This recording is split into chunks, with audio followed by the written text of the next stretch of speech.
demasiado, ¿no? A mí me habían dicho que esto era contar un poco, entre otras cosas, cuáles son las líneas de investigación, ¿no es cierto? Entonces, tiene que ver principalmente que podría decir que desde finales de la década del 90 yo vengo dedicándome a la antigüedad tardía. Y cosa que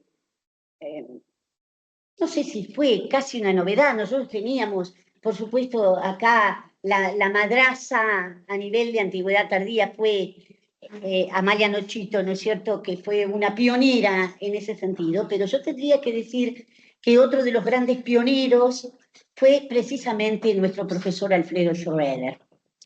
Y la primera vez que yo participé en un congreso haciendo antigüedad tardía fue en un congreso en Brasil, a través de un texto que trabajamos junto con la profesora Elizabeth del Sastre y con Roxana Nenadic, que fue la psicomaquia de Prudencio. Es decir, uno de los textos, o uno de los autores predilectos de Schroeder, ¿no?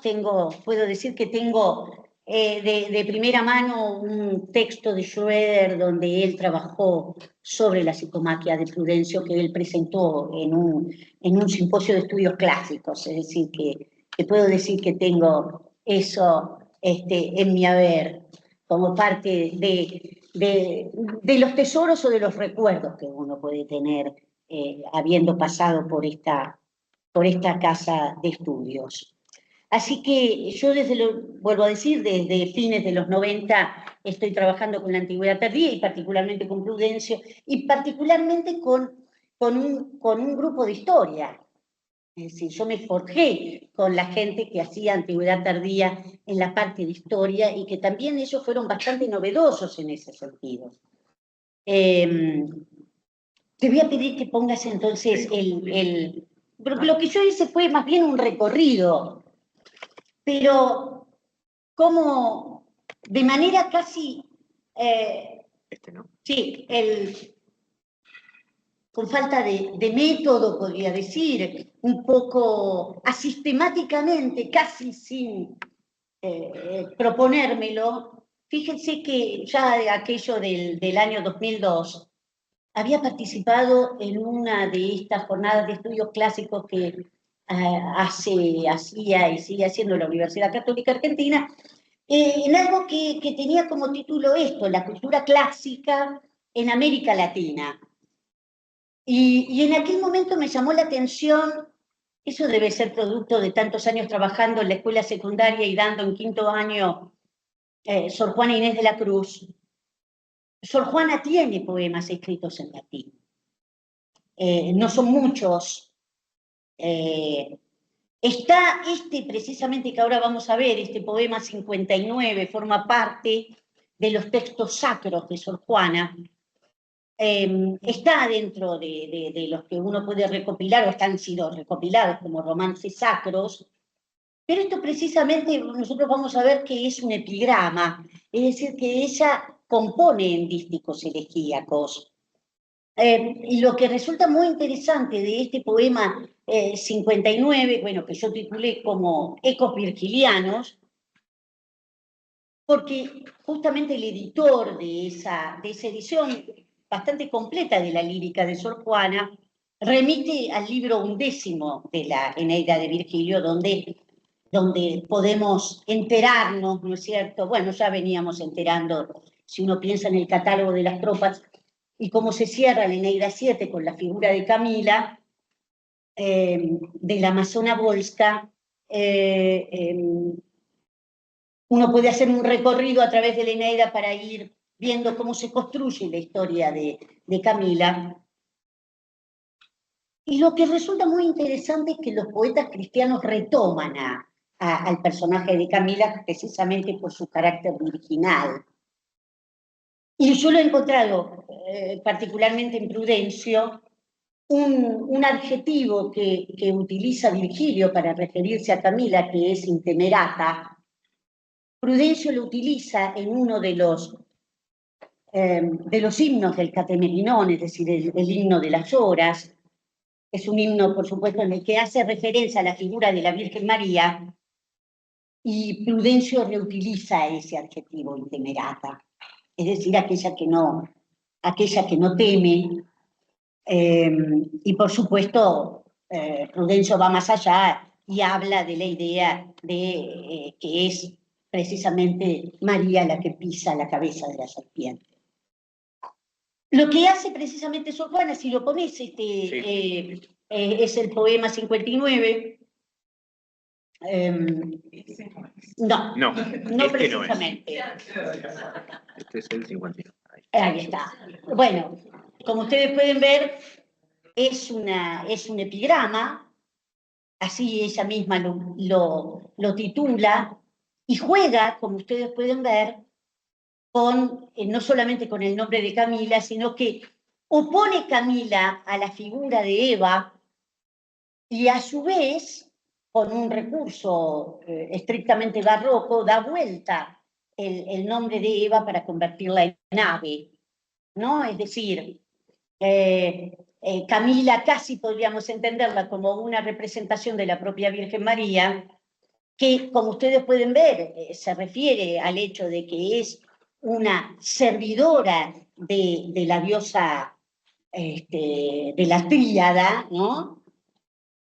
Y se convierte a su vez en precisamente en esa ave que redime a la propia Eva. Pero Sor Juana no se queda acá, sino que en el poema 60 ella traduce este propio poema, su propio poema, y lo hace a través podríamos decir que se trata de un romance, ya que está compilado dentro de los romances sacros, y ese poema 60 es un romance, pero podríamos decir que se trata de un romance de carácter estrófico,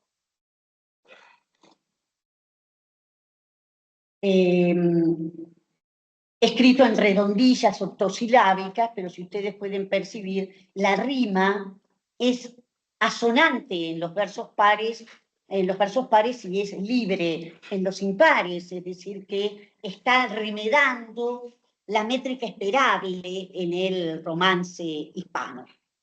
Si nosotros hacemos una comparación entre lo que ella escribe en latín y su traducción, prácticamente nosotros podemos percibir que Sor Juana hace una traducción literal, jugando evidentemente entre no solamente la figura de Camila, recordando que había sido una servidora de esta trivia diosa, que nosotros habíamos visto, por supuesto, en el texto latino, y después hablándose, digamos, casi a sí misma, donde ella precisamente se percibe como una esclava del trino Dios, es decir, que es esperable, ¿no es cierto?, en un texto del siglo XVII como es este, donde hay un problema muy fuerte de lucha contra la reforma luterana y las otras apariciones, podríamos decir, de carácter herético, que se vuelva a un concepto que ha sido tan característico del siglo IV después de Cristo, que es la lucha contra las herejías antitrinitarias, ¿no es cierto? Y si ahora querés, Nico, volver al poema latino. No, directamente vamos a seguir, simplemente. Yo no pude recuperar este trabajo. Mi trabajo del año 2002, ahí está, ahora no vamos a modificarlo. Puedo decir que se... Ah, sí. Ahí está. Ya ahora no vamos a necesitar volver a otra cosa. Yo lo que hice fue simplemente un recorrido de lo que yo estuve trabajando.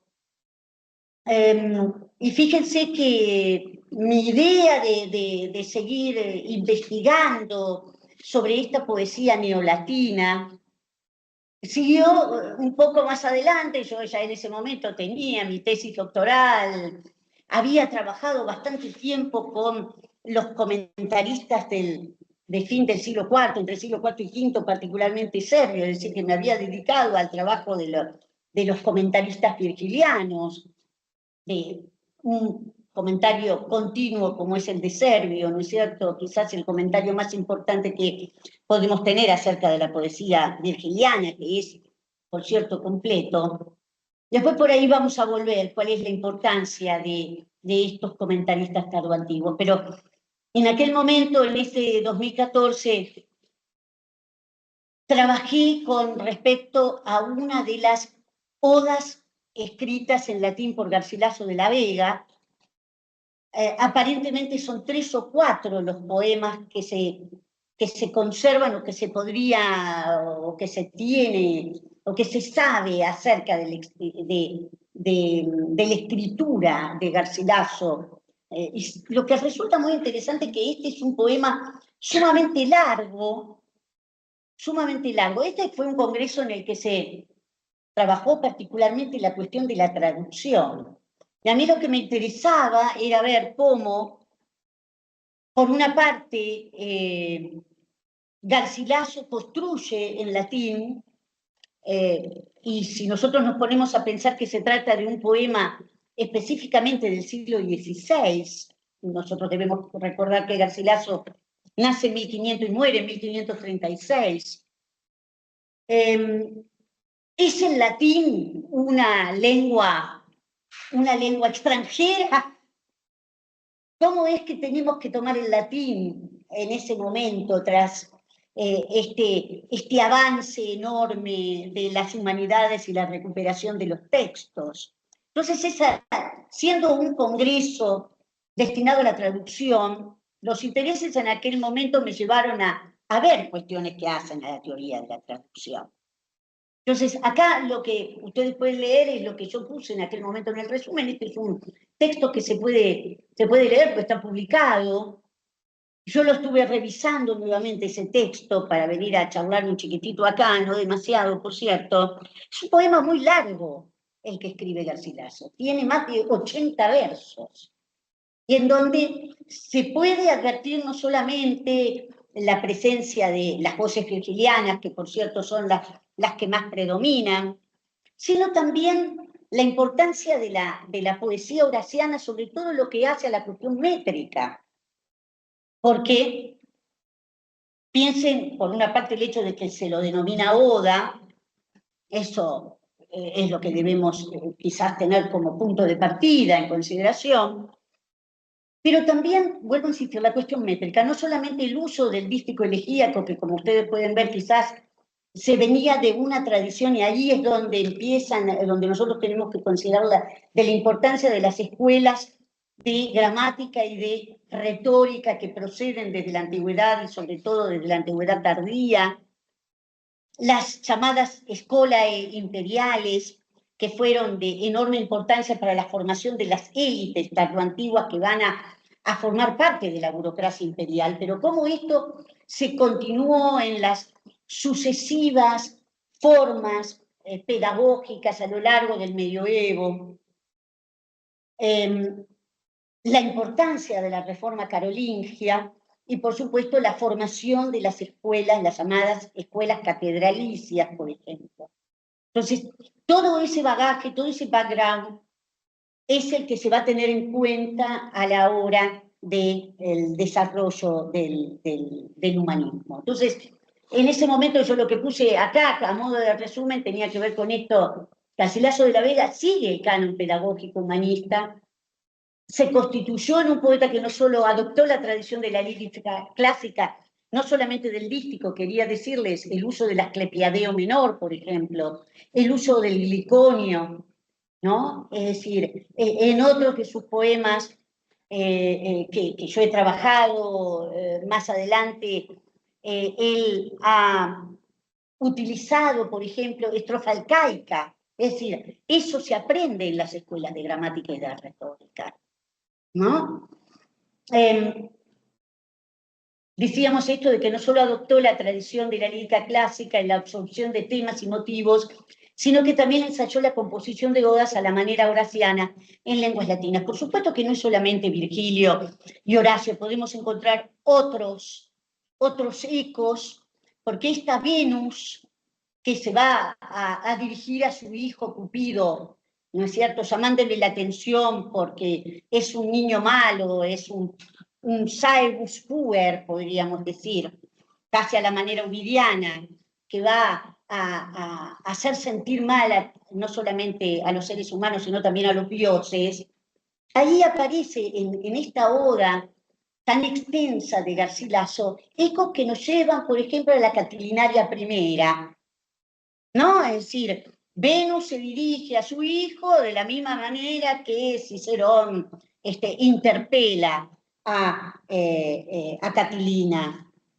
Pero también podemos encontrarnos dos cosas a mí que me llamaron mucho la atención. Por supuesto, ecos del Carmen 63 de Catulo, es decir, el texto dedicado a Atis, por el hecho de que aparece mencionada y le dedica bastante Garcilaso a la domina del Díndimo, ¿no? A Cibeles, sino que también aparece algo que yo había trabajado particularmente, que es el Cupido Cruciatur de Ausonio, poeta de la zona gala del siglo IV después de Cristo, que fue preceptor del joven emperador Graciano, ¿no es cierto?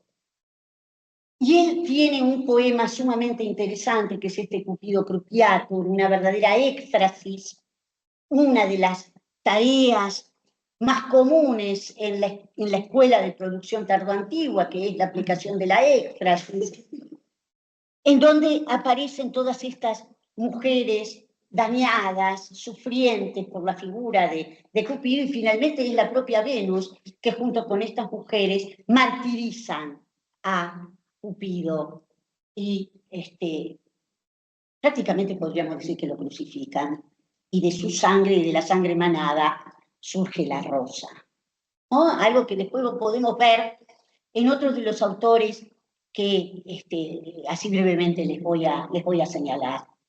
Bueno, el interés filológico en torno de estos poemas por los cuales Garcilaso fue elogiado por los intelectuales de su época, porque lo que yo he trabajado en otro texto que está publicado, que fue unas primeras jornadas de los jóvenes hispanistas, que se hizo un poco más adelante en nuestra facultad, ahí volví sobre Garcilaso y sobre todo a la existencia de una suerte de amicitia interpares, podríamos decir, en donde está no solamente Garcilaso, sino que otros intelectuales de la época, no nos olvidemos de la presencia de Garcilaso en Nápoles, el acompañamiento de Nápoles, de Garcilaso a la figura de Carlos V, ¿no es cierto?, a lo largo de su recorrido.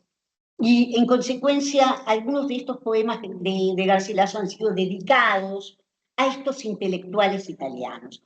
Una de las cosas que les quiero señalar es el hecho que a mí me pareció muy interesante, cómo es esto de que se seguía enseñando el latín, cómo se siguió enseñando el latín. Por ejemplo, en el siglo XV hay un personaje sumamente importante que fue Stephanus Fliscus, cuyo texto es un método de enseñanza que se utilizó en el primer humanismo y que luego se tradujo, por supuesto, a varias de las lenguas vernáculas. Por ejemplo, en el siglo XV existían 6 manuales y en el XVI este paduano, ¿no es cierto?, bueno, era sumamente visitado y revisitado. El texto de Fliscus se llama Sententiarum Variationis Seu Synonymia. Es decir, el método consistía en la yo diría frases, podría ser sintagmas, donde reaparecen toda esta serie de temas o motivos que evidentemente servían para la producción de nuevos textos. Y como recuerda la misma Rosalida, ¿no es cierto?, lo que encontramos es una serie de loci comunes, dice la gran María Rosalida, que son precisamente esos que perduraron, ¿no?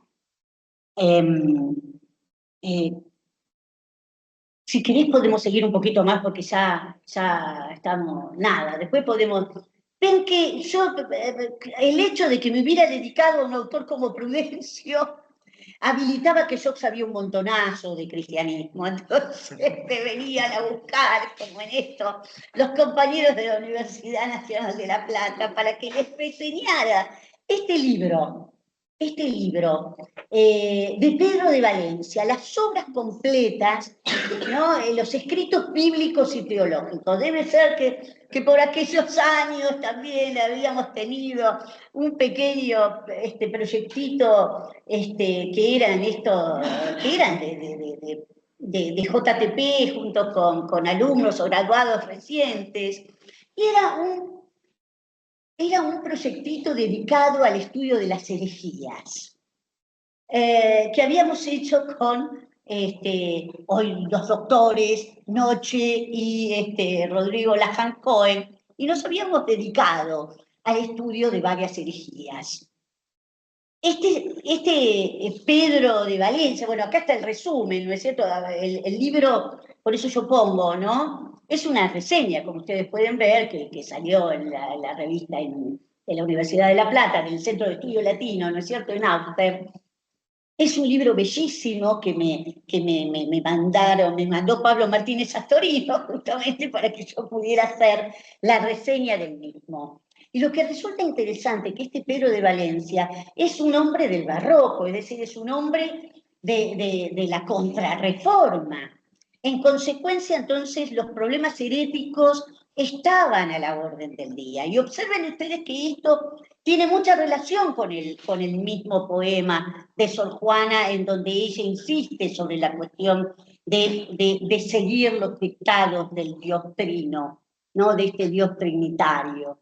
Es decir, que va absolutamente de la mano. Este es un libro que, como más o menos se puede leerse, es un libro colectivo, ¿no? Donde hay una serie de especialistas españoles que trabajaron con este Pedro de Valencia, y la verdad que lo que resulta muy interesante que algunos de los escritos de Pedro de Valencia coinciden con la aparición de esta Biblia políglota, casi al mismo tiempo que Lutero escribía, ¿no es cierto?, las 95 tesis, es decir, que es un texto que va de la mano con este problema contextual de enorme importancia para la Iglesia católica. Bueno, lo que sigue no me voy a detener porque es esto que yo ya les comentaba, haber participado en este panel donde yo puse la mirada específicamente en esta herencia de las escuelas imperiales y cómo nosotros lo podemos percibir en un personaje como Garcilaso de la Vega, ¿no es cierto? De esta persistencia de una práctica gramatical y retórica que se percibe, por supuesto, hasta el humanismo. Y nosotros podemos decir que esas mismas prácticas las vamos a encontrar en la América colonial. Ahora, ¿cómo es que llegamos a esa América colonial? Yo podría decir que así como lo mío es mucho más chiquito, ¿no? Virgilio, cuando escribe la Égloga Sexta, aparece Apolo y le tira de la oreja y le dice: te tenés que quedar a hacer poesía bucólica. El personaje apolíneo en este caso es el doctor López Férez, ¿no? López Férez, que de allá, ¿no? Por supuesto que es un helenista sumamente conocido, López Férez, que está dedicado a ser, podríamos señalarlo, una suerte de enciclopedia, ¿no es cierto, Nico? Porque sí. También lo metí yo a Nico en este yugo en el que nos somete López Férez. Tal cual. Está haciendo una enciclopedia de tradición clásica de los autores españoles y de los autores latinoamericanos. Entonces, en un determinado momento me convocó, allá por la época de la pandemia, si yo quería, evidentemente estas cositas que yo había escrito alguna que otra cosa, le debe haber llegado a Lope Fere, no sé cómo, y me convoca y me dio tarea. Me dijo, al decirle sí, soné, literalmente, porque me empezó a mandar. Si yo quería escribir, pero no era, yo quería escribir sobre Sor Juana, yo quería escribir de algunas cositas que por ahí sabía, ¿no? Lope Férez, así como Apolo, te dice, es esto lo que tenés que hacer. Entonces, te determina los autores, te determina la época, te determina los textos, te dice, estos autores escribieron tales cosas. Ahora arreglate. Y eso lo puede decir también Nico, uno tiene que comenzar verdaderamente un trabajo de pesquisa para encontrar estos textos que no son tan fáciles. Ahora ustedes van a ver que estuve entretenida durante estos años, y me he ocupado particularmente, porque él me lo ha determinado, y por supuesto que yo se lo agradezco, porque he aprendido cuál es la tradición de la cultura colonial americana.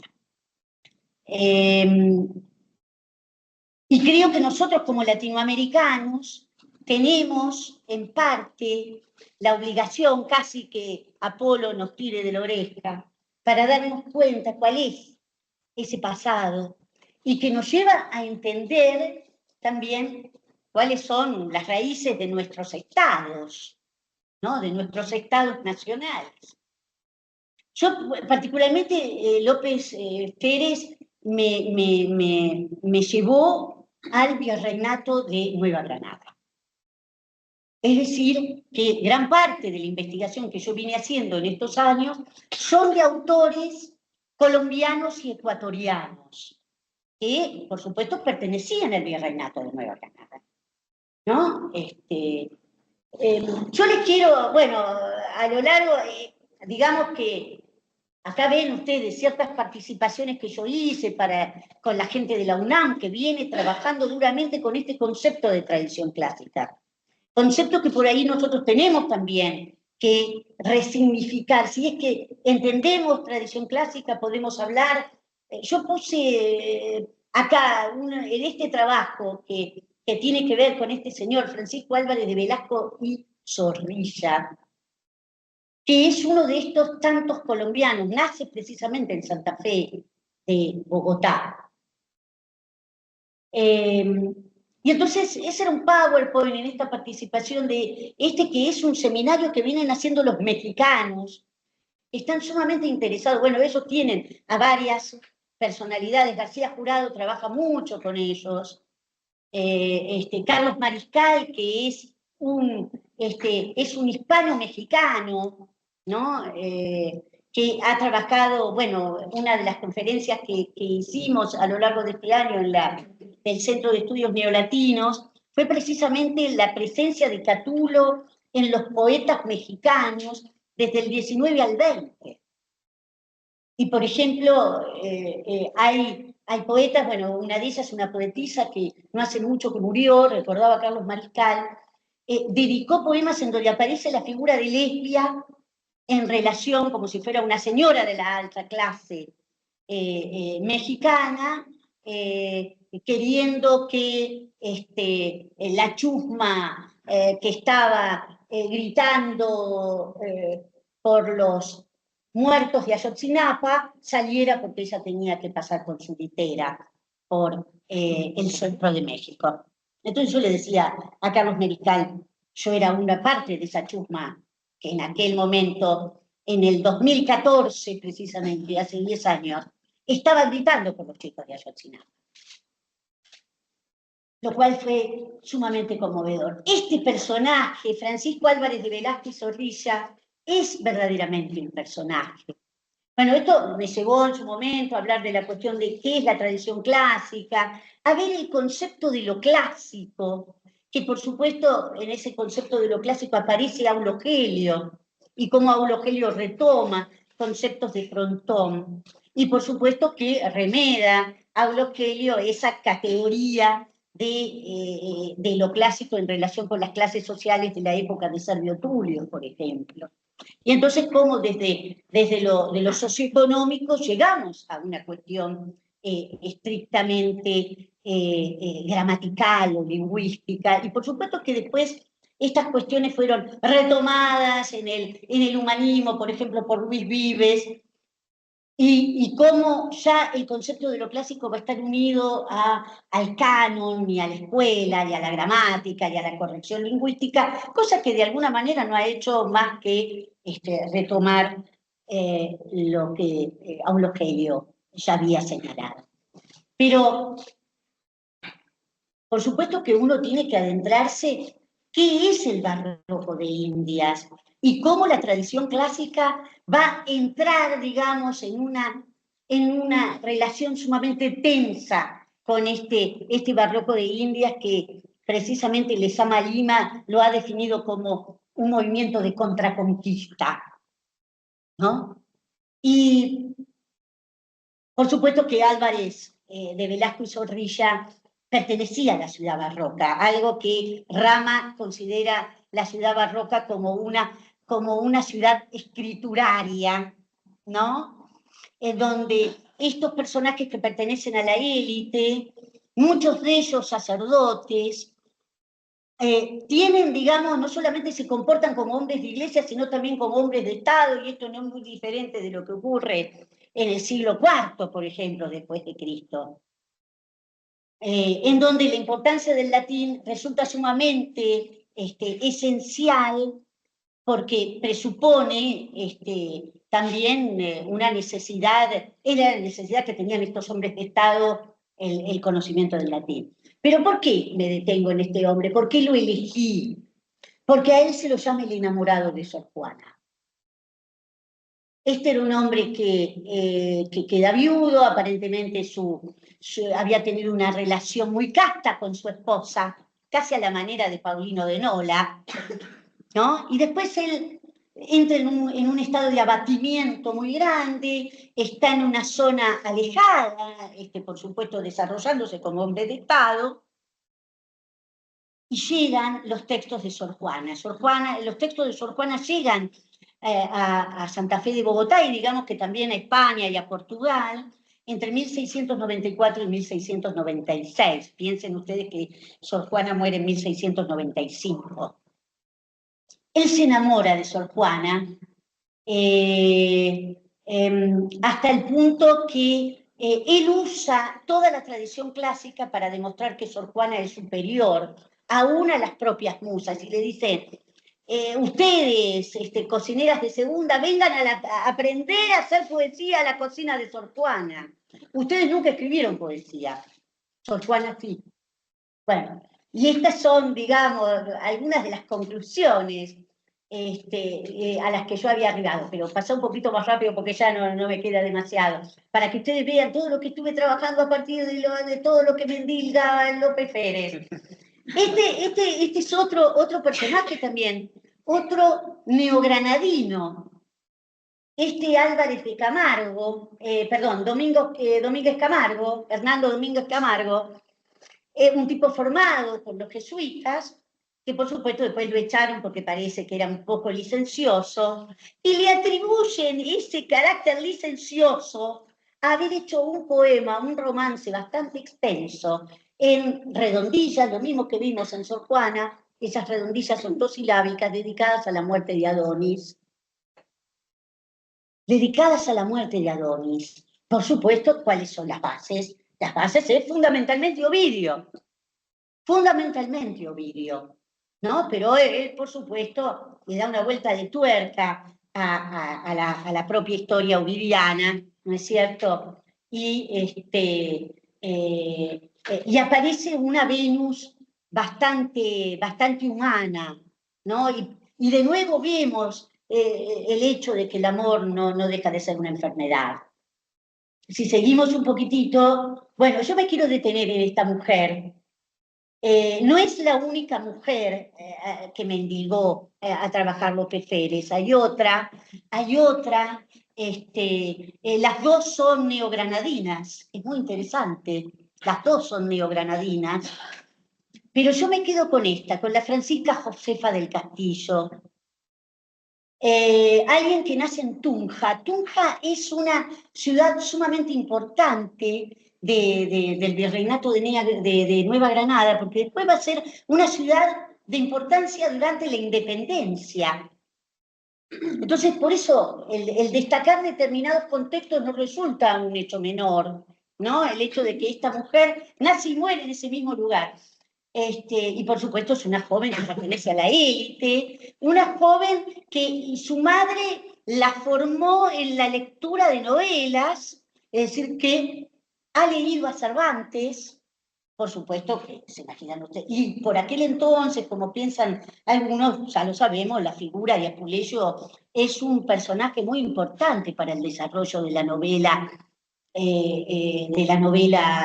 renacentista y barroca, ¿no es cierto? Entonces, se puede presuponer que también ella pudo haber leído a Apuleyo, pero fundamentalmente se reconoce a Cervantes. ¿Qué es lo interesante de esta mujer? Que siempre, como ustedes pueden ver, tenemos que volver a repetirnos esta de la tradición clásica. A mí me gusta por ahí hablar de recepción y no tanto de tradición.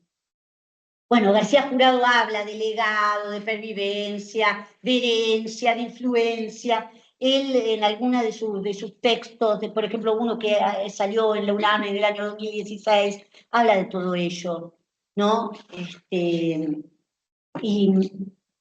Pero Francisca Josefa a mí me despertó mucha curiosidad porque ella escribe en latín.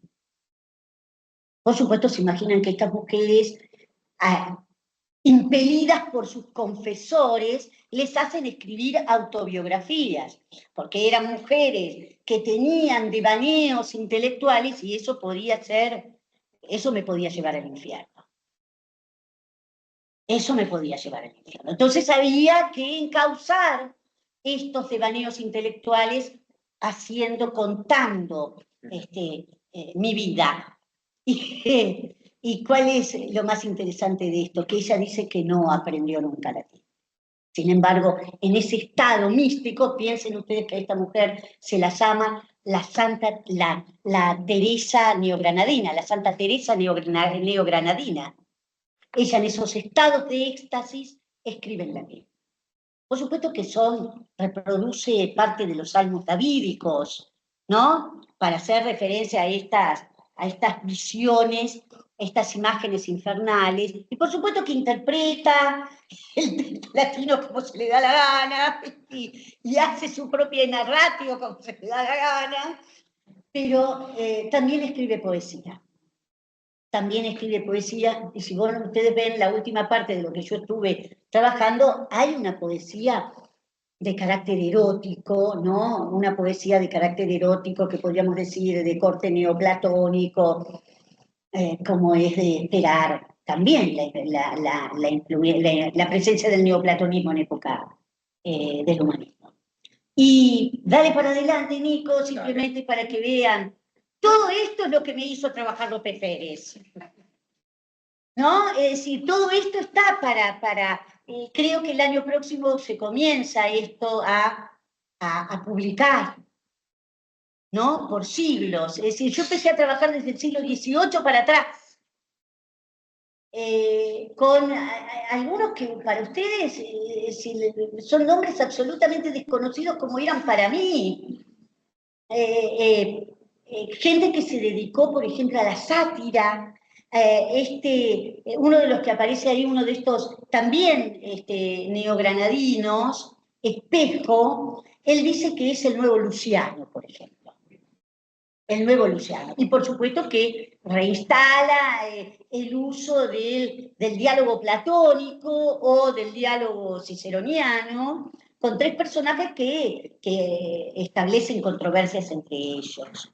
Un personaje muy, muy interesante que ha escrito un montón de cosas. Después, bueno, me llevó por esta América colonial, Colombia, Ecuador y Argentina, donde aparece alguno de los poetas que ya hemos señalado. Y si seguís adelante, Me ha llevado también entre el barroco y el neoclasicismo. He tenido que trabajar con algunos de los argentinos, como Labardén, por ejemplo, entre otros. Y las últimas cosas que he venido haciendo, ahí están, ¿ven? José Baltasar Maciel y Manuel José de Labardén. El romancero, por suerte ahí pude trabajar a Sor Juana. Sor Juana tiene muchos romances y la influencia, o por lo menos la presencia de lo virgiliano y lo ovidiano es sumamente importante. Y las últimas cosas que estuve trabajando, lo último que le mandé a él, y ahora lo que tengo que hacer, es cronistas peruanos. Y ahora lo último que estoy trabajando son cronistas guatemaltecos. Es decir, dos de los grandes imperios de la América precolombina, ¿no es cierto?, el imperio inca, y uno de estos cronistas es fascinante porque él compara la religión grecolatina con la religión de los quechuas. No, por supuesto, son todos paganos, por eso es que puede hacer esta comparativa. Y lo último en lo que estoy, por eso van a ver que es esto, la mitología en crónicas y relatos historiográficos de la región de Yucatán, que son no solamente religiosos, que pertenecen a distintas órdenes religiosas, sino también hay algunos que son seglares. Así que bueno, como ustedes pueden ver, este es un camino abierto, enorme, y que a nosotros latinoamericanos nos resulta sumamente desconocido, ¿no? Así que esos son caminos abiertos y posiblemente ustedes puedan, también algunos, si se les ocurre, puedan seguirlo. Así que bueno, muchas gracias.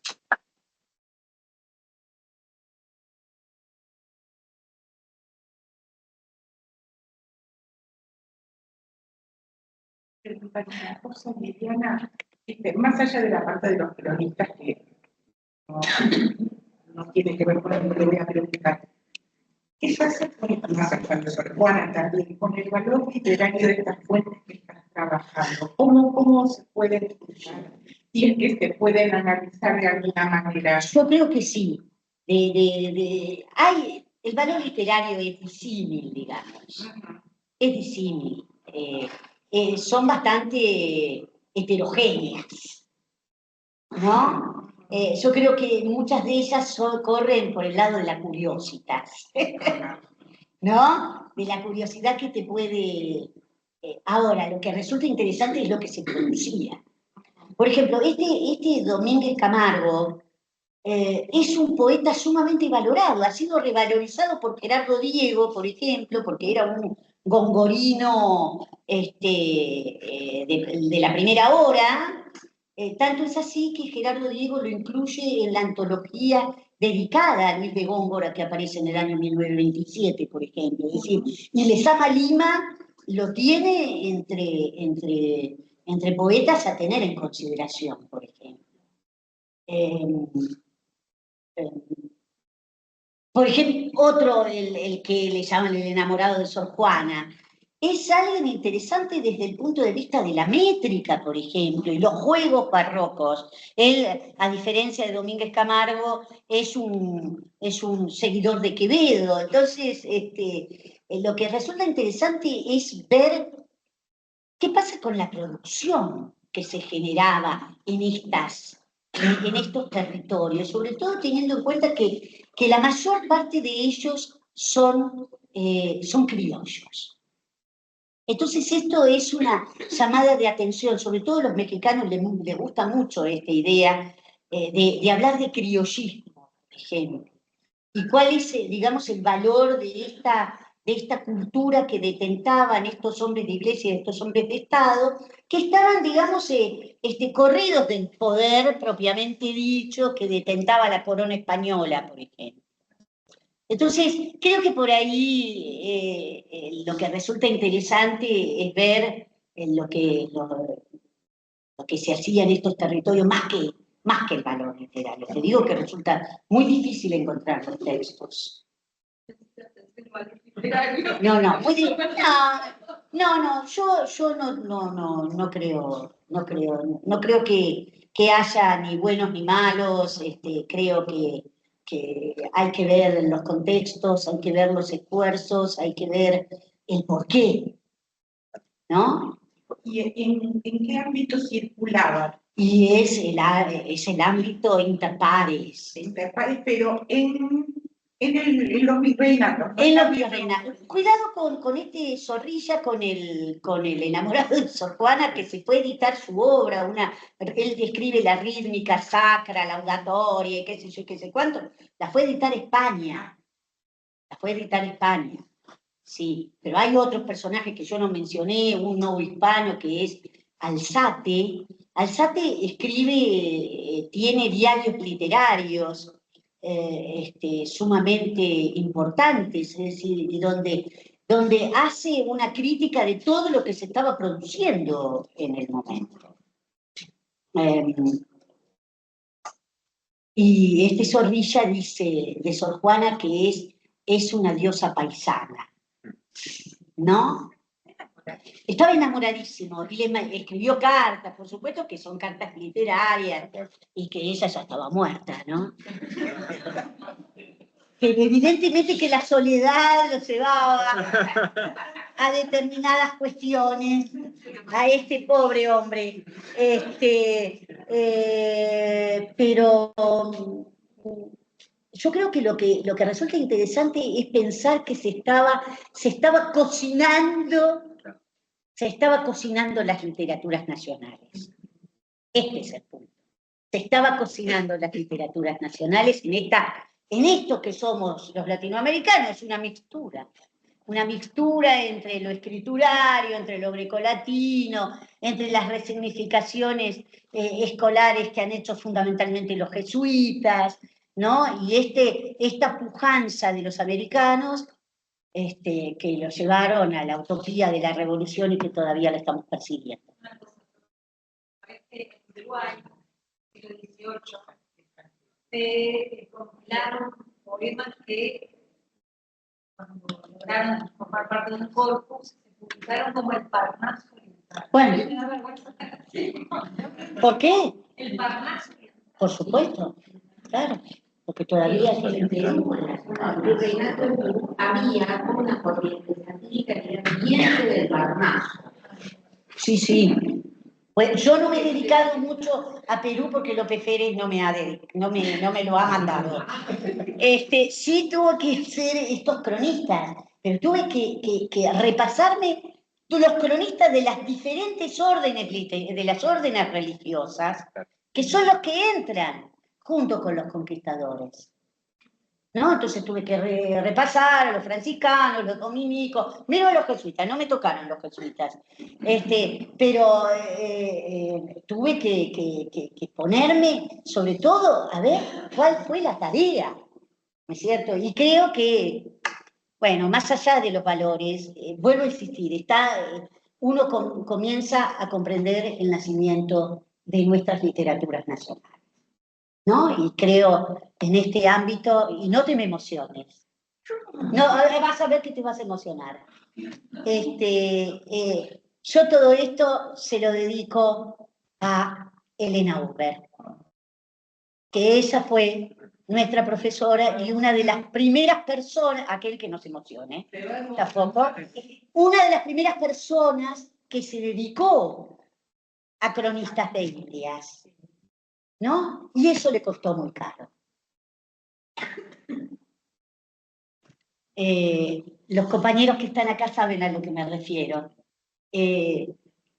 Dedicarse a este tipo de literatura, porque no son literaturas de valía, hace que los que nos dedicamos tampoco seamos de valía. Y eso le costó muy caro a Elena Huber. No solamente por dedicarse a textos que por ahí no tenían tanta valía, sino también por dedicarse a estudiar a las mujeres. Nada más.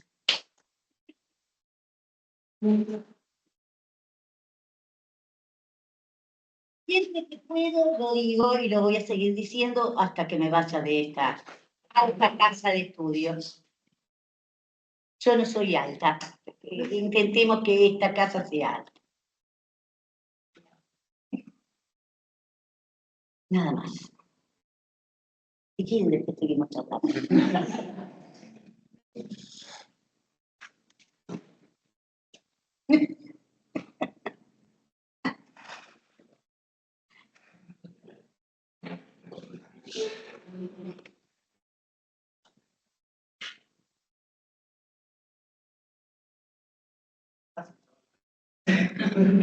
Ojo, hay varios historiadores y Tácito es una figura sumamente importante entre los americanos. En lo que me dio a mí López Férez aparece, claramente. Ah, bueno, expresión. Es mucha presión. Bueno, buenas tardes a todos. Ya que estoy vivo, Sí, ya que aparece el nombre de Alicia allí en el instituto. sí, obvio. Decir que Alicia amaba a Tácito. Sé que daba la Germania, así Sí, que se dedicó sí. mucho a él, Sí. entonces, bueno, simplemente la recordé. Sí. Buenísimo. Bueno, en honor a Alicia, entonces, iniciamos. Bueno, yo les vengo a contar un poquito, más o menos, cómo algunas de las preguntas de los desarrollos, de los interrogantes y también de las conclusiones preliminares del trabajo que estoy desarrollando en mi investigación doctoral, dirigido por la doctora Pégolo, que es mi codirectora, y la doctora Leonora Tola, que es mi directora. Y bueno, yo le puse un título bastante relacionado con el título de la tesis, pero que sí se monta en tres inquietudes que yo tengo, que trabajo en mi proyecto de investigación, que es la frontera, el género literario y la alteridad, que quizás como conceptos sueltos parecen absolutamente disímiles o inconexos, pero yo le busqué la vuelta para conectarlos en la tesis y bueno, espero que le cierre mi conexión, ¿sí? Bueno, todo esto obviamente se despliega y se desarrolla en un marco institucional, que es nuestro querido Instituto de Filología Clásica, doctora Alicia Schnips. El título de mi tesis doctoral es A uno y otro lado del Rin, y ahí ya un poco marco también el anclaje territorial, pero también ambiguo de este texto, que ya voy a desarrollar brevemente. El concepto de frontera, que es básicamente la adicción que tengo desde hace, adicción, no dicción, que tengo desde hace 9 años, y es un poco la excusa para trabajar Germania, más allá de que el texto me encanta y me gusta Tácito a nivel literario. Digamos que la excusa un poco es explorar el concepto de frontera en la cultura romana, que es muy complejo y que no está muy trabajado. Por lo menos en el ámbito hispanoamericano, latinoamericano, creo que soy el único que hace algo con la frontera, pero bueno, en Europa no está demasiado desarrollado tampoco. También me interesa mucho la cuestión genérica y la discusión sobre las matrices genéricas en la antigüedad, por eso yo planteo el análisis de la frontera como una operación textual en la Germanía de Tácito y obviamente siempre teniendo en cuenta que hay un contexto de producción y hay un contexto de recepción para todos estos textos. También trabajo un poco la cuestión política e ideológica de recepción del texto de Germania, que es un poco controvertido incluso en la época de producción y que bueno, yo brevemente ahora les voy a detallar cuáles son las preguntas. Bueno, esto, gracias a todos los habitantes de la República Argentina, fue financiado hasta este año por una beca doctoral del CONICET, así que bueno, ese es un poco el marco institucional de esta investigación. Bueno, por un lado, yo planteo acá los objetos de estudio, que son en realidad grandes preguntas e inquietudes que me surgen a partir de, primero, haber accedido al texto de la Germania, que es un texto, aclaro, no canónico en lo que es no solamente la instrucción de la literatura latina en los ámbitos académicos, sino dentro de los estudios sobre Cornelio Tácito, que es el historiador más transitado a lo largo de la crítica literaria de la antigüedad. Germania es uno de los textos más problemáticos que hay y a día de hoy es uno de los textos menos trabajados. Esto no siempre fue así, de hecho Germania fue el núcleo básicamente de la investigación de los estudios tacitios hasta hasta 1945, porque el régimen nazi hizo del texto una suerte de exégesis y una lectura absolutamente ligada a su ideología racial, ideología de odio. Y bueno, Germania lamentablemente cayó en desgracia. De hecho, hay un libro muy interesante que se los recomiendo porque es un poco de divulgación, es de Christopher Krebs del 2011, que se titula Germania, el libro más peligroso. ¿Sí? Recuperando un poco la idea de Arnaldo Momigliano, que Germania es el libro más peligroso de toda la antigüedad, no por Tácito ni por su contenido, sino por la recepción del texto y la operatividad que ese texto tuvo, sobre todo en la instrucción escolar en el régimen nazi. ¿Sí? Bueno, eso como para un poco contextualizar el porqué de mi interés en Germania. También porque Germania representa a la alteridad y es un texto singular en ese aspecto, por lo menos de la recepción de los textos etnográficos que nosotros tenemos de la literatura latina. Germania es el primero que nos llega completo, si bien las temáticas, algunos de los procedimientos y sobre todo las descripciones de los germanos. Tácito no realiza esas descripciones de primera mano, sino que trabaja siempre con fuentes literarias. Tácito nunca pisó Germania, eso hay que aclararlo, es decir, recupera textos que nosotros podemos saber a partir de la reconstrucción de la diégesis textual cuáles son esas fuentes, pero que nos han llegado en estado sumamente fragmentario, o incluso la fuente que se asegura que es, digamos, la principal de Tácito, Bella Germania de Plinio el Viejo, ni siquiera nos llegó. Entonces, el texto de partida que nosotros tenemos siempre para empezar a hablar de la alteridad germánica como un constructo en la literatura latina es Germania de Tácito. Por otro lado, me interesa mucho trabajar y ponernos a pensar un poco en qué significa la frontera en la cultura romana, ¿sí?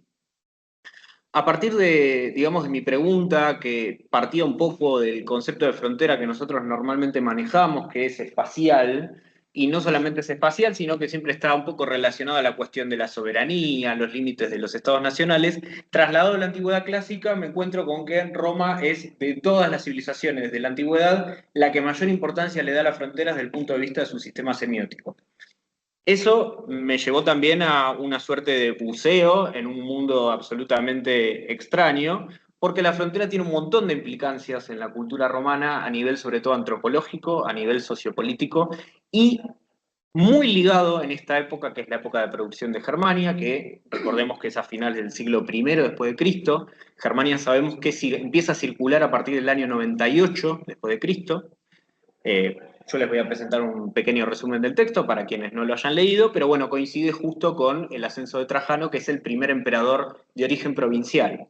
Y esto es muy interesante, ¿por qué? Porque la frontera tiene un valor de legitimación en toda la teología imperial y en todo el discurso de asociación de la figura del emperador con la victoria, siempre en la periferia, durante todo el siglo I. Y eso se intensifica, ¿sí? Entonces vemos que también tiene un peso político muy importante dentro de la legitimación del poder romano, ¿sí? Lo interesante es que detecté dos campos, digamos, vacíos, que es lo que uno siempre tiene que hacer en una investigación doctoral, encontrar el pequeño nicho y tirarse de cabeza.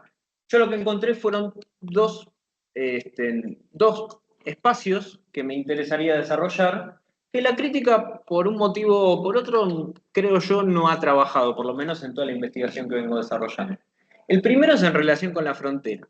La idea que el discurso romano sobre la frontera, si bien se ha trabajado desde el punto de vista antropológico, sociopolítico, militar, económico sobre todo, hay muchísimo trabajo especialmente de la escuela británica sobre la antropología económica del limes, digamos, las relaciones comerciales, en especial entre siempre el límite norte. Hablamos de eso, de el limes germanicus, que va desde el Rin hasta básicamente las bocas del Danubio, o sea, es un límite bastante extenso, y sobre todo en el caso de la escuela británica, bueno, el límite con las poblaciones pictas y caledonias en lo que hoy queda como el muro de Adriano, ¿no? Hay mucha investigación, sobre todo en el terreno, para tratar de comprobar las interacciones entre Roma y los pueblos fronterizos.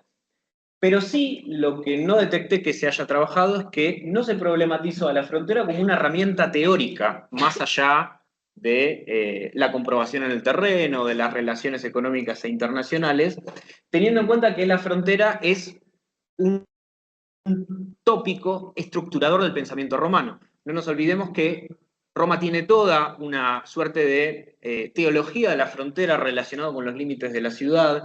La agrimensura romana y la división de los campos está totalmente ligada a tres conceptos de frontera básicos que plantean en sí mismos un problema. Roma es el centro inamovible del mundo, es un centro sacro que no puede ser violado, pero ese centro siempre está replicándose hacia el exterior infinitamente. Pensemos que los romanos ven el espacio global como el mismo espacio de la ciudad romana, replicando el dístico de Ovidio en Fasti, ¿no? Que dice que el espacio de la ciudad romana es el mismo del espacio del orbe. En este sentido, me parece que la frontera es un punto central no solamente de la generación del espacio en la cultura romana, sino también de la propia identidad romana. No nos olvidemos que, y esto robo un poco de un fabuloso libro de De Sanctis, un antropólogo italiano, La lógica del confín, que dice que Roma se genera a partir de la violación de la frontera. Recordemos que Rómulo mata a Remo por cruzar el Pomerium, así que es esa frontera inviolable. Entonces, me interesa pensar también que esta frontera es un tópico social que atraviesa todo el sistema semiótico romano y obviamente la literatura es parte de ese sistema semiótico. Así que bueno, en mi investigación también lo que trato de hacer es un poco de rastrear cómo este tópico de frontera impacta en la representación del espacio literario en el siglo I después de Cristo, que es justo la antesala a que aparezca Germania, que es el texto que me ocupa, ¿sí? Y por otro lado, pensar también en cuanto a Germania, que si bien este texto presenta algunas singularidades que la distancian, no solamente de los modelos etnográficos previos, pensemos que Germania es un tratado etnográfico, la crítica no se pone de acuerdo todavía qué etiqueta genérica ponerle, si podemos ponerle una. A mí realmente no me quita el sueño ponerle una etiqueta genérica, pero sí hay grandes discusiones teóricas de si es una monografía histórica, una monografía etnográfica, y eso está muy ligado también a la vinculación de la etnografía como discurso, siempre pensado como auxiliar y hasta ancilar de la historia. Desde Herodoto para acá, ¿sí? Pensando siempre que la crítica literaria que estudia específicamente los textos historiográficos en el mundo grecolatino siempre toma a la etnografía como un recurso y un procedimiento dentro de la misma matriz discursiva de la historiografía, y nunca como un modelo discursivo que puede pensarse independientemente. En este sentido, Germania Tácito se distancia un poco porque claramente la dominante textual es la etnografía, y de hecho hay una perlita muy interesante que es el capítulo 37, donde hay un pequeño excursus historiográfico que se sale del texto etnográfico. En este sentido, Germania estaría planteando por lo menos una innovación a nivel de inversión de lo que normalmente aparece en el discurso historiográfico, siempre teniendo en cuenta que es el texto completo al que nosotros podemos acceder en que primera vez detectamos eso. No sabemos si existieran otros textos donde el discurso etnográfico realmente toma posición dominante, ¿no?, sobre la narración. Sin embargo, esta distancia, ¿sí?, siempre ha sido pensada desde un punto de vista de dónde ubicamos, en qué casilla de la historiografía de la literatura latina con respecto al sistema de géneros ubicamos al texto de Tácito. Porque también presenta problemáticas en cuanto a toda la obra historiográfica y el plan historiográfico de Tácito. Recordemos que Tácito publica en el año 97 Agrícola, después viene Germania, después viene el Dialogus de Oratoribus, que no estamos muy seguros tampoco si es de Tácito, pero bueno, el consenso generalizado es que probablemente sí. Después tenemos las dos grandes obras historiográficas en donde Tácito hace un recorrido cronológicamente hacia la inversa, desde la dinastía Flavia, que son las historias, entre el año 100 y el 102, y después la última obra gigantesca, digamos, a escala del discurso historiográfico, que son los anales, donde él hace toda una periodización de la dinastía Julio-Claudia, ¿sí? Lo interesante es que Germania se diferencia del resto de la producción de Tácito en base a dos aspectos. El primero es que carece de prólogo. Tácito, en cada uno de sus textos, tiene un prólogo programático en donde ubica un poco su intención de, exceptuando obviamente el Dialogus de Oratoribus, que es un tratado retórico, pero tiene un fuerte contenido histórico sociopolítico. Siempre Tácito lo que hace es vincular, tanto en Agrícola como en Análisis de Historia, su texto con un proyecto historiográfico mayor.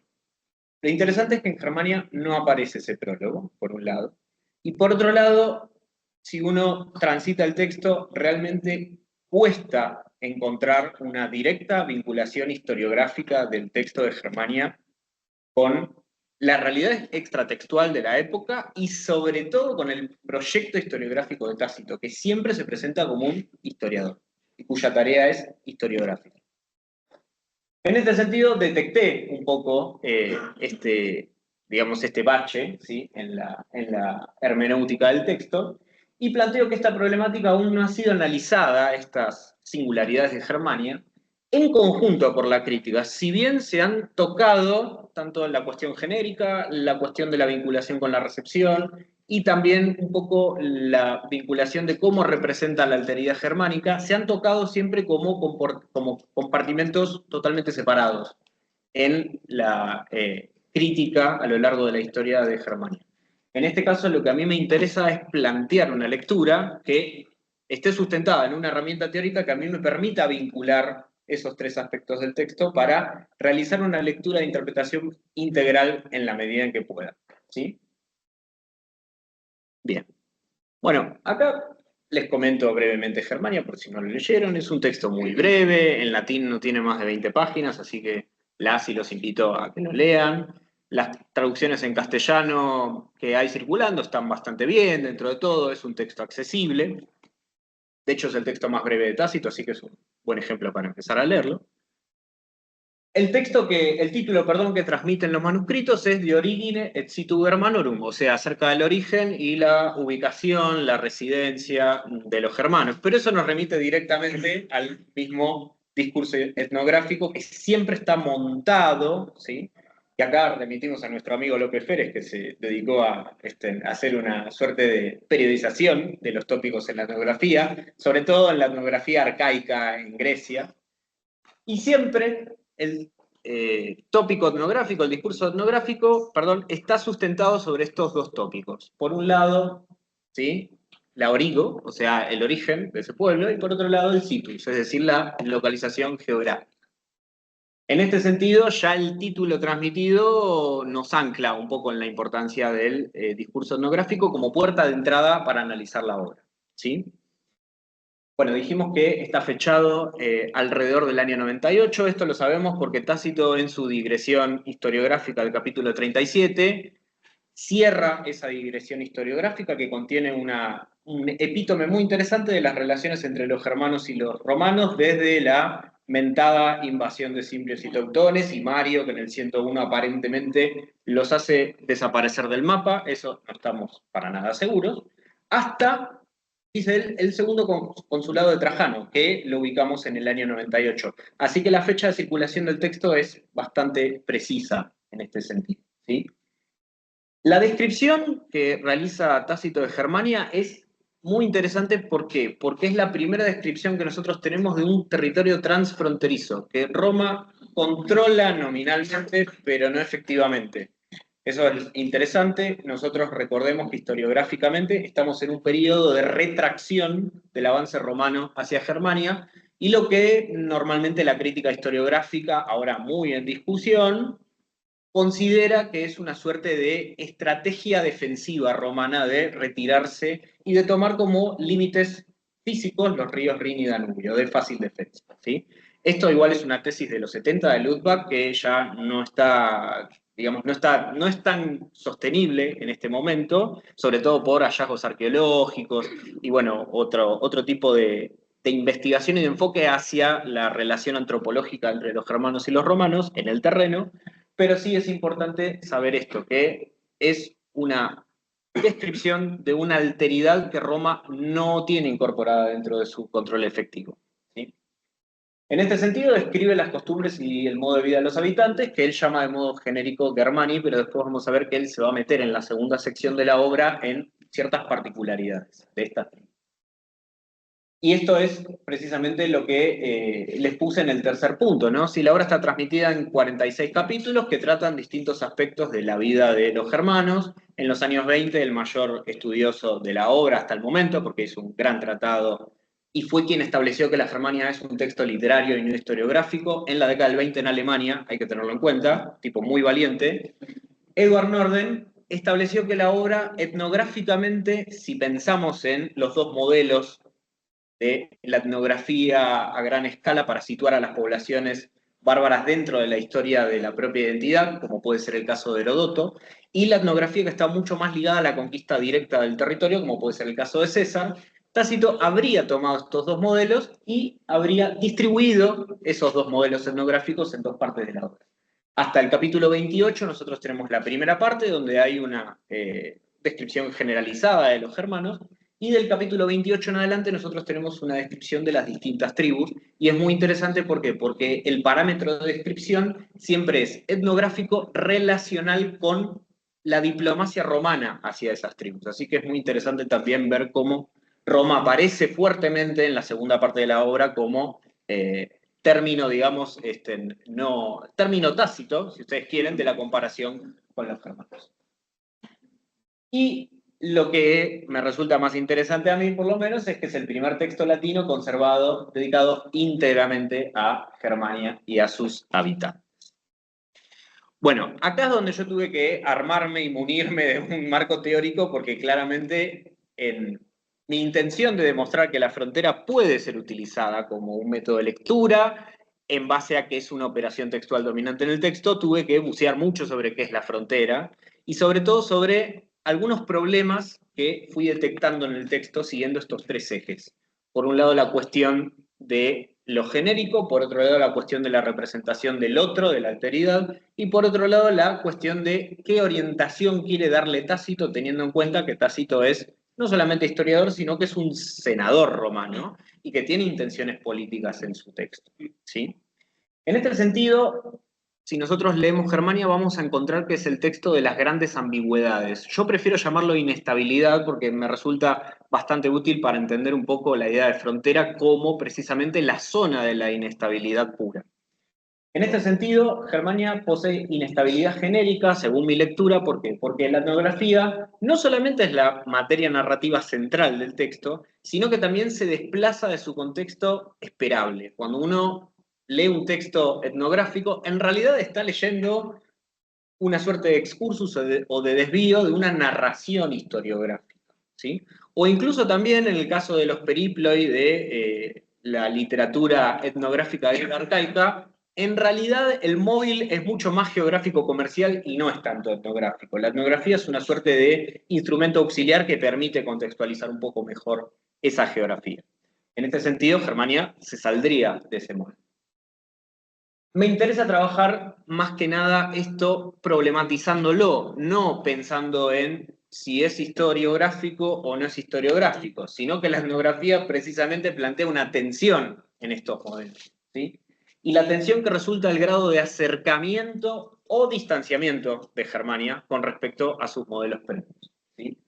En este sentido, planteo que Germania tiene una innovadora posición en el sistema literario romano, no solamente dentro digamos, de la obra de Tácito, ya que, bueno, es la primera obra que se centra en la representación de la alteridad, y de una alteridad que efectivamente Roma no controla. Y que además en los siglos que trabaja acá la amiga y compañera va a ser sumamente relevante. Después del siglo III, los germanos se transforman en el problema, ¿sí? En este sentido, eso me lleva también a pensar algunas inconsistencias que ha trabajado la crítica en la representación de la alteridad. Y yo veo esto como inestable, pero también, nuevamente, trato de trabajarlo de modo productivo. En el sentido de que también existe una doble tensión en esa alteridad germana que Tácito construye, siempre pensando que Tácito opera como un observador romano en el texto, ¿sí? En el sentido de que Tácito, en muchos de los aspectos que narra de los germanos, sobre todo en los primeros 5 capítulos, donde él narra el origen mítico de los germanos, repetidamente utiliza en su lengua condicionales, subjuntivos desiderativos, verbos de opinión, es decir, él no está del todo seguro en lo que está narrando y eso lo hace saber. Se sabe que Tácito está trabajando con toxografía, con opiniones previas. Eso es muy interesante, que no se hayan dado cuenta, sobre todo los filólogos, hasta casi los años 60 de esto, cuando el mismo texto lo dice. En este sentido, la alteridad germana es simultáneamente una periferia que es conocida y desconocida, porque recordemos que los romanos, a lo largo del siglo I, tienen, después de Cristo, tienen, digamos, relaciones operativas con los germanos. hay intercambio de rehenes. A ver, Arminio, el famoso, digamos, quien derrotó a las legiones de Varo en el bosque de Teutoburgo, era general del ejército romano, estaba romanizado. Es decir, había un intercambio no solamente cultural, sino también comercial y diplomático. Los romanos, intervenían en todas las disputas entre estas tribus. Esto Tácito particularmente lo dice en el capítulo 33, donde narra la visión romana como espectadores de un conflicto entre tres tribus germánicas y cómo ven que dos destruyen a otra. O sea que Roma interfiere en este juego, ¿no? En este sentido es conocida, pero también es desconocida, ¿por qué? Porque es una alteridad relativamente nueva. Pensemos que los germanos aparecen en la literatura romana a partir de César, que establece el Rin como el límite de conquista romana, y básicamente lo que hace César es de alguna forma como acallar un poco los problemas del otro lado del Rin y vuelve a la Galia. Es decir, que los germanos ya se plantean como una alteridad desconocida, extraña. Y obviamente esta identidad germana es tanto negativa, porque representa todo aquello que Roma deja por fuera de sus límites, pero también es positiva porque son potenciales objetos de conquista a romanizar. Entonces es muy interesante también cómo discursivamente eso se plasma en el texto. Y ustedes acá lo pueden ver en un pequeño cuadrito en donde yo les puse algunas de estas tensiones que aparecen en la representación del espacio y de la identidad, teniendo en cuenta que siempre el espacio y la identidad en el texto están pareados y son interdependientes. No hay una clara separación de la geografía y de la identidad. Eso incluso lo podemos observar ya en la cosmovisión grecolatina, desde el Tratado de Pseudo-Hipócrates, del aire, del agua y de los pueblos, donde dice básicamente que hay una correlación etiológica entre el clima, la geografía y el desarrollo de estos pueblos, ¿no? Es decir, esto vertebra el pensamiento grecolatino hacia la alteridad.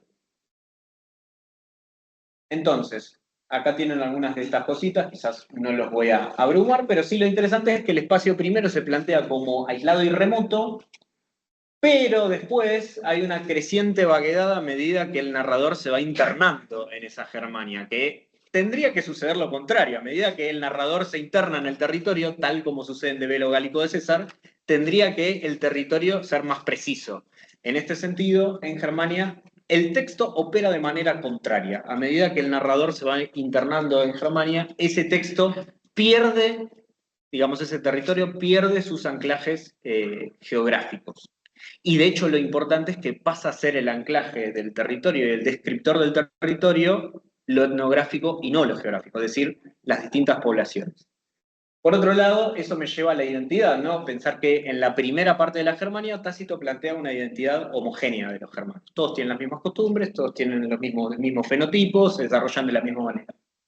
Pero a medida que uno se interna en el texto y se avanza hacia la segunda parte donde aparece Roma como, digamos, potencia especular que está siendo comparada todo el tiempo con Germania, vemos que hay una cierta positividad que aparece en algunos aspectos de los germanos, sobre todo en relación con su moralidad y con valores como la austeridad, la frugalidad, el culto militar, ¿sí?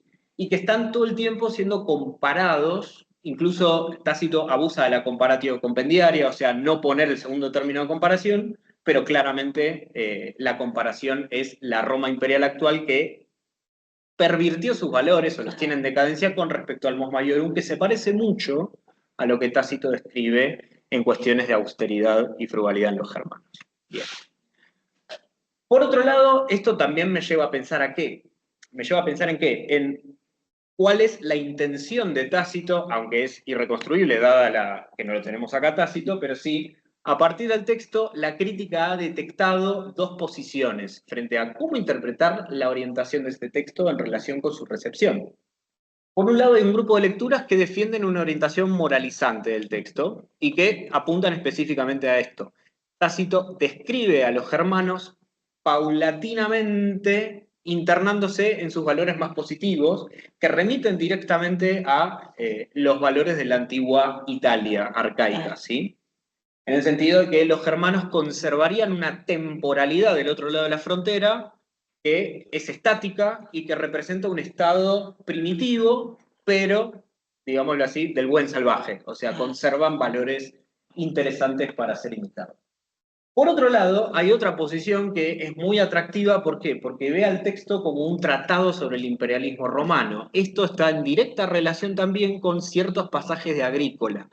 Agrícola y Germania no solamente comparten historia textual porque están transmitidos en los mismos códices, sino que también hay una suerte de orientación que se puede establecer de manera bastante directa en relación con que los britanos o las campañas de Agrícola en Britania tienen un fuerte contenido de crítica hacia ciertas conductas romanas en territorio extranjero, y lo mismo aparece entre los capítulos 33 y 37 de la Germania, donde Tácito describe a distintas tribus que sí tienen contacto diplomático con Roma, y la posición romana parece ser muy ambigua hacia esas tribus, ¿sí? En este sentido, hay una inestabilidad que está directamente relacionada a un pasaje del texto, que es un problema textual en el capítulo 33, donde la crítica no se pone de acuerdo en cómo interpretar ese pasaje que dice básicamente que los germanos están ahí peleándose entre ellos y que eso le interesa a Roma en tanto los hados del imperio son urgentes frente a esa situación. El gran problema es cuál es esa urgencia. ¿Es una urgencia de Roma para expandirse hacia los germanos porque se están peleando y son de conquista fácil? ¿O los germanos son tan amenazantes por su belicosidad que el imperio tiene como que retraerse, ¿sí? Y quedarse donde está y esperar a ver qué hacen esos germanos? En ese sentido, los germanos son tanto una posibilidad de conquista como una amenaza hacia la integridad territorial del imperio, y acá es donde el contexto sociopolítico ayuda mucho. ¿Por qué? Porque recordemos que Trajano pasa los 2 primeros años de su, digamos, mandato imperial pacificando la frontera germana y sobre todo reordenando las legiones. Entonces acá hay también una lectura estratégica sobre el texto, ¿sí? Incluso hay algunos autores contemporáneos que sostienen que la Germania es una suasoria hacia el emperador Trajano, que está por iniciar. Recordemos que Trajano es el primer emperador después de básicamente casi 100 años, que opera una política expansionista consistente, y la expansión que va a terminar realizando Trajano hacia los años 112, 117, es básicamente hacia el oriente, hacia la Dacia, que es la otra periferia que no está controlada por Roma.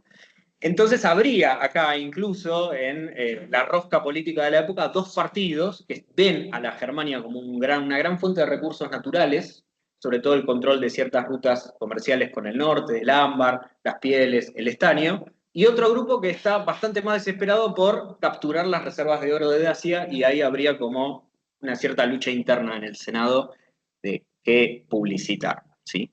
Claramente Tácito estaría a favor de Germania en este sentido, ¿no? Bueno, así a mí me interesa pensar esto, que la frontera es el espacio no solamente de legitimación, sino el espacio en donde se dan estas luchas políticas, en tanto y en cuanto la frontera siempre es una interfaz en donde se resuelven estos conflictos políticos, ¿sí? Y bueno, acá llego un poco a la hipótesis central, no sé cómo estamos de tiempo, pero me voy a adelantar, no pasa nada. Bueno, mi hipótesis es que la pertinencia de la categoría de frontera como operación textual dominante aparece en la Germania en 3 aspectos: el temático, el genérico y el ideológico, ¿sí? Y acá se los leo, así no me voy del hilo.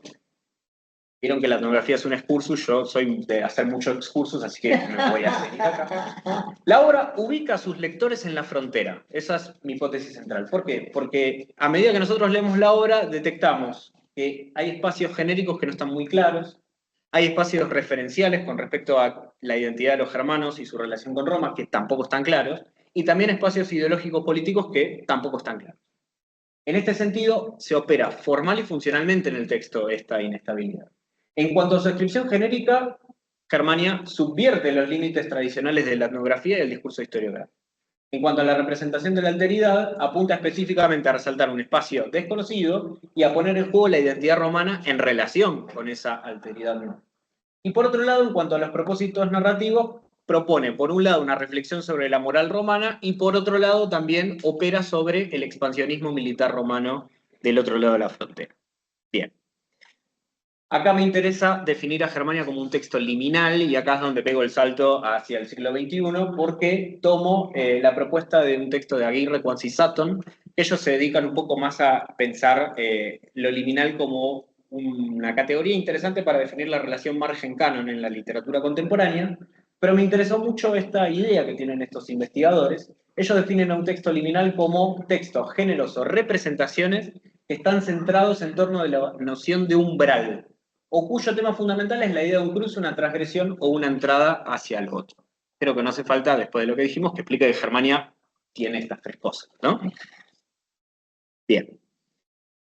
Acá es donde yo también tomo una idea de lo que es la frontera en cuanto concepto generalizado, que se aplica muy bien sobre todo para la semántica de la frontera romana, pensando en tres términos como terminus, limes y finis, que tienen distintas posiciones en el sistema semiótico romano de la frontera.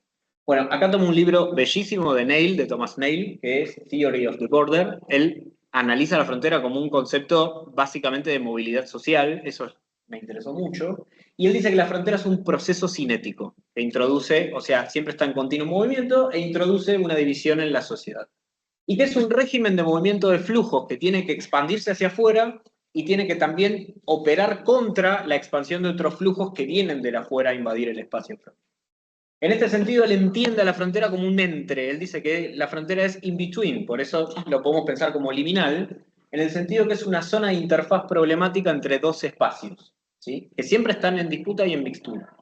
Por otro lado, la inestabilidad de la frontera permite que sea reactualizada continuamente. Los discursos dominantes son totalmente inestables en esa frontera y lo interesante es cómo se da el conflicto entre ellos. Y por otro lado, tiene una pata totalmente contextual porque dice que la frontera es histórica, política y culturalmente contingente. Del mismo modo podemos pensar incluso el sistema de géneros literarios, que es otro concepto que yo también trabajo en el texto, ¿sí?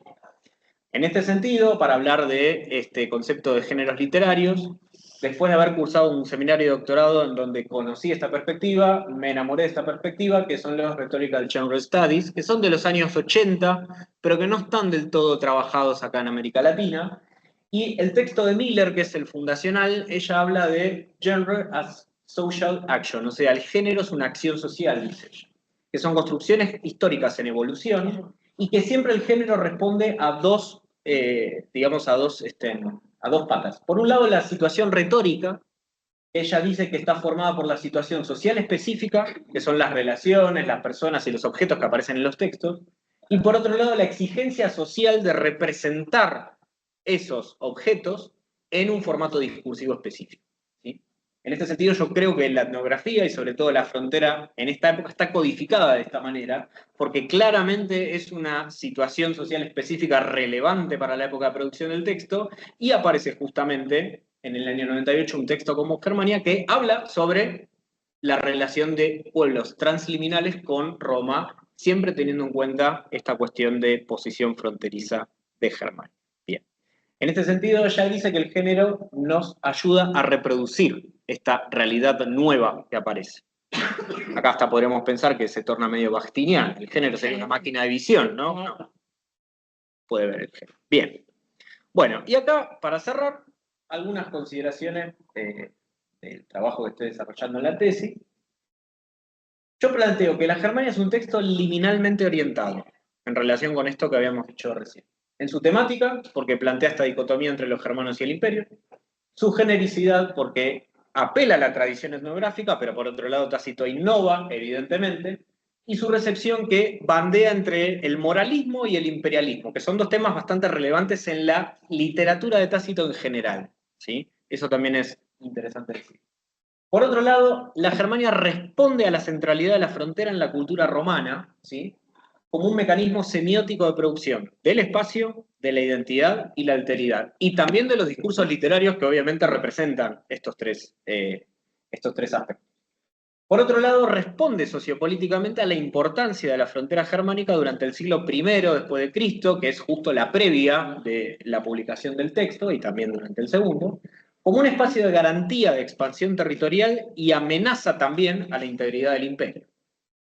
Y en este sentido, la inestabilidad temática, genérica y contextual de la Germania, creo yo, se vuelve productiva para interpretar el texto en su contexto, siempre si utilizamos una categoría que dé cuenta de estas triples inestabilidades, y yo encuentro que esta categoría es la frontera, y me lleva a plantear una nueva lectura del texto en relación con esta realidad interesante que es la frontera romana y, bueno, las alteridades.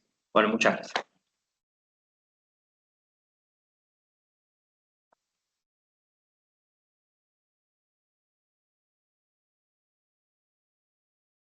Nicolás, ¿puedo hacerte una pregunta? Sí, obvio. Me quedo titilando desde hace un rato. Sí. Ya que Tácito, a partir de la Germania en adelante, Sí. produce textos historiográficos.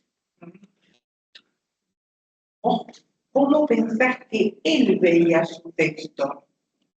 ¿Lo consideraba genéricamente fijo o no le interesaba o lo inscribía en una tradición? ¿Cómo pensás vos que él veía su texto? Más allá de cómo lo podamos ver como investigadores. Bien. Te agradezco por la pregunta porque es la primera vez que me hacen esta pregunta y yo me la hago siempre. Todo el tiempo me hago esta pregunta. Bueno, a ver, Tácito, ¿cómo vería? Que yo creo que todos nos hacemos esa pregunta siempre. Cada uno vería ¿Cómo su texto. cada autor vería su texto? Claro. Lo interesante, creo yo, es que no solamente historias y anales son textos netamente historiográficos, sino que también agrícolas. Si nosotros vamos al prólogo de Agrícola, Tácito dice que él va a narrar las hazañas de los grandes hombres, que claramente Agrícola, que es el suegro que está ahí batallando en Britania, ¿no? Pero lo interesante es que hace toda una, digamos, una reflexión metaliteraria de la historiografía, diciendo que la historiografía es funcional no solamente para entender esas hazañas de los grandes hombres, sino para entender el contexto político directo, porque él de hecho apela en el prólogo de Agrícola a que ahora en el Principado de Nerva se puede hablar de estos temas, pero en el Principado de Domiciano, que es la gran víctima, digamos, Sí. en Agrícola, sobre todo Tácito lo aborrece en muchos de los aspectos, en la época de Domiciano no se puede. Yo creo que todos los textos de Tácito tienen una orientación historiográfica, pensando también en que la historiografía en el mundo romano es un ejercicio literario, pero que siempre tiene una vinculación directa con lo que está pasando en ese momento, o sea, con el contexto más cercano al autor. Más allá de si uno hace analística, la historia de gran escala, hace una monografía, lo que fuera. Yo creo que Tácito escribe Germania porque claramente es un problema, el germano o la frontera, es un problema político en ese momento, positivamente y negativamente.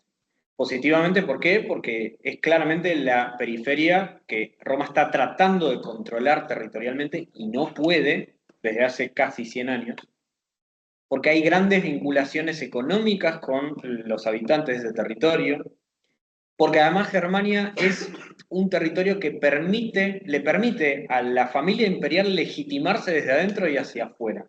No nos olvidemos que, por ejemplo, Augusto, cuando comienza su conquista de Germania, primero la hace de manera casi, les diría, tercerizada. Él manda a sus hijastros a Germania en distintos momentos a que, digamos, vayan ocupando el terreno. Y lo interesante es que ahí aparece un problema de la sucesión también, porque Germánico tiene mucho más éxito que Tiberio. Entonces hay que bajar a Germánico de alguna manera y ahí también es donde la conquista se empieza a retraer. Yo creo que la Germania, si yo fuera Tácito, me pongo en la mente de Tácito, creo que tiene un contenido netamente político, pero también creo que va por toda una tradición historiográfica de la paradoxografía, del anticuarismo, por ejemplo, ciertos datos de color que creo que son totalmente inescindibles del hecho historiográfico en Roma y en Grecia también, ¿no? Pensando en Heródoto. ¿Por qué estos historiadores están tan interesados en narrar pueblos que, según los papeles, no tienen nada para ofrecernos, ¿no? Porque si uno ve las descripciones, sobre todo la primera sección de Germania, los germanos son tan bárbaros como pueden ser los escitas, por ejemplo, en Heródoto, pero los escitas ocupan un libro entero en Heródoto. Bueno, ¿por qué? O sea, ¿cuál es la motivación, digo, sociopolítica de narrar a estos pueblos, ¿no? Entonces creo que es múltiple y yo creo que también él en la cabeza no tenía quizás estos problemas de, bueno, me parece que lo veía más como un todo integral de la tarea historiográfica. ¿Por qué le puso por No se sabe. Bueno, a ver, en realidad sí, yo tengo una teoría. Mi teoría es que el prólogo es el primer sintagma. Él empieza y dice, Germania omnis. Va directamente a de velo gálico. Claro. Galia es omnis divisa en partes 3. Ya está. Entonces ahí, de hecho, César es la única fuente que él nombra. En el capítulo 28 dice, el mejor de los escritores fue el divino Julio. Y dice, él habló de los galos. Y ahí te habla después cómo los galos se contactaban con los germanos. Pero la única fuente que él nombra es César, y yo creo, en realidad, que el prólogo es ese sintagma, es, listo, andá a leer a César. Porque además él retoma la descripción de la conquista romana desde el límite que César puso. César pone el Rin, los germanos quedan afuera. ¿Qué hace Tácito? Completa eso. Claro. Por lo menos yo lo entiendo de esa manera, ¿no? Aparte, ¿no creéis, Nico, que hay ya un avance de lo narrativo Sí, que sí, sí, sí. se Sí, advierte sí. en esto? Al escucharte hablar de la doxografía y pienso en otros géneros narrativos que comienzan a darse en este avance, aún en el avance de lo fictum, ¿no? Que no Tal cual. sabemos en qué sentido esto no deja de ser algo que podemos calificar como fictum. Yo creo que sí, en su totalidad, ¿eh? Eso quería preguntarte, en Sí. cuanto a las fuentes de Tácito para escribir Sí. Germania, ¿se tiene alguna idea de la veracidad de esas fuentes? ¿Cuán de segunda o tercera mano son? ¿Hay algún dato o no? Mira, hay un dato que es muy relevante teniendo en cuenta también la hermenéutica del texto, que es súper problemática y hasta interesante, ¿no? Para hacerles el resumen, Himmler mandó a las SS a buscar el Códice de Germania a un pueblo en Italia. Y se lo escondieron, por suerte, porque consideraban que era un objeto de poder, o sea, a ese nivel. En el año 1900, Gudemann, que es un filólogo estadounidense que trabajó mucho con Tácito, hace una monografía cortita que se llama Las fuentes de Germania. Y él establece, a partir de todo un análisis del texto, sobre todo de microcitado de algunos otros autores, él hace incluso colatio entre los distintos manuscritos y detecta algunas divergencias.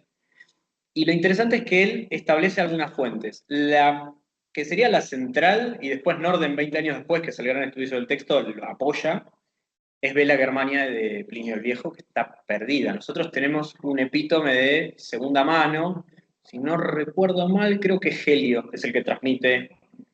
No, miento. Helio lo transmite, pero antes, Plinio el Joven, en una carta, le dice a Tácito, vos me pediste que yo te mande los libros de mi tío que escribió sobre, pero no los tenemos.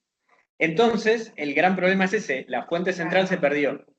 Siempre lo que se hace, por lo menos cuando se trabaja con fuentes, digamos, sobre la Germania, es tomar a César, pero sí lo interesante es que hay algunas marcas de, sobre todo rutas comerciales que Tácito describe, que son contemporáneos a Tácito. O sea, no están desarrollados, por ejemplo, la ruta del ámbar que él describe aparece en Historia Naturalis de Plinio el Viejo, que es de mitad del siglo I. En ese momento que Tácito ya describe, dedica un capítulo entero al comercio del ámbar, en el capítulo 45, ahí uno ya se da cuenta que él claramente recibe informes de comerciantes, que de hecho Plinio dice que esa ruta la abrió un caballero mandado por Nerón, y bueno, hizo todo ¿Y Plinio el Viejo habrá ido a Germania? Bueno, el problema es ese, se supone que él sí combatió en Germania, entonces Bella Germania tendría información de primera mano sobre lo que pasó en el terreno. Tácito sí trabaja sobre fuentes. El gran problema es que, y acá es donde quizás a nosotros nos interesa más por la recepción y las lecturas de estos textos, toda la filología clásica, sacando estos dos muchachos que fueron ignorados, pero eran tan grosos que no se los podía ignorar, o sea, la gente hacía la vista gorda. Hasta los años 60 decían que la Germania era un texto historiográfico y que eso se podía comprobar. O sea, que lo que describe Tácito se usaba como fuente sobre la prehistoria germánica. Eso es muy interesante. Obviamente es todo ideológico, ¿no? Porque los nazis le dieron mucho aire a esa hipótesis, pero eso provocó que después de los años 60 hubiese que hacer todo un trabajo de reinterpretación del texto como fuente literaria, teniendo como precursores a Norden y a Gudem de los años 20 y principios del siglo XX. Pero sí, la hipótesis, digamos, la opinión común es que sí, lo que se plantea es ficticio. No tenemos manera de saber hasta qué punto sí, hasta qué punto. Y a mí me gusta esa hipótesis. Me deja muy tranquilo trabajarlo como texto literario.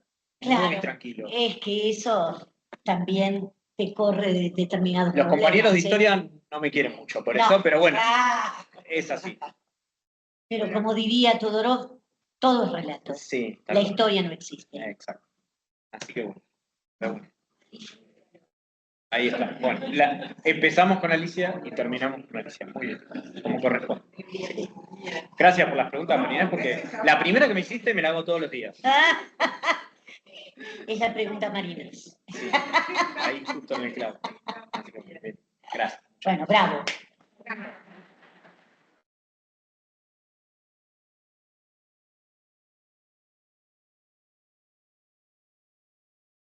Vivi, ¿venís o corto la grabación? Dale.